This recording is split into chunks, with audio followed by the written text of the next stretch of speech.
From the city to end homelessness. Nadia Stewart has more on the groups involved and what they want. We have to ask for floors in our buildings that don't fall through the floor when we try to take a bath. It's come to that. It is the latest demonstration by some of Vancouver's most frustrated residents. And anything I can afford is usually like probably a slumlord. And that's not the way I want to live with my daughter. Vancouver City Council has failed the test. They have turned Canada, BC, and Vancouver into a really non-civic society.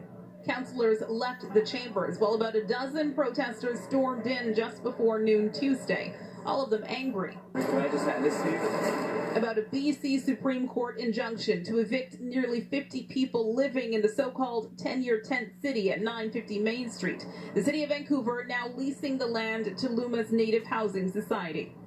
It's trying to pass the buck off to Luma Housing and let Luma Housing take the heat. Luma's plan is to build 26 housing units, but only 1/3 would actually be affordable for those here. Protesters are now calling for fully funded community housing at 58 West Hastings and 105 Kiefer Streets, expropriation of the Balmoral Hotel, a promise that tent cities won't be harassed, and that the city will step up by law enforcement in SROs. People are going to die of homelessness. They are dying of homelessness. Somebody has to do something now, starting now. A repeated demand from a group of people who insist their voices still aren't being heard.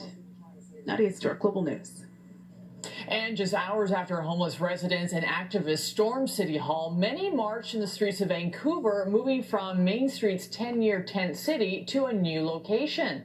The BC Supreme Court granted an injunction against the residents, giving them until noon tomorrow to vacate the East Vancouver lot. But most aren't waiting. The new location already being called Sugar Mountain Tent City, located on Powell and Franklin Streets. The city had previously sought a similar injunction and failed. Pitt Meadows City Hall packed once again as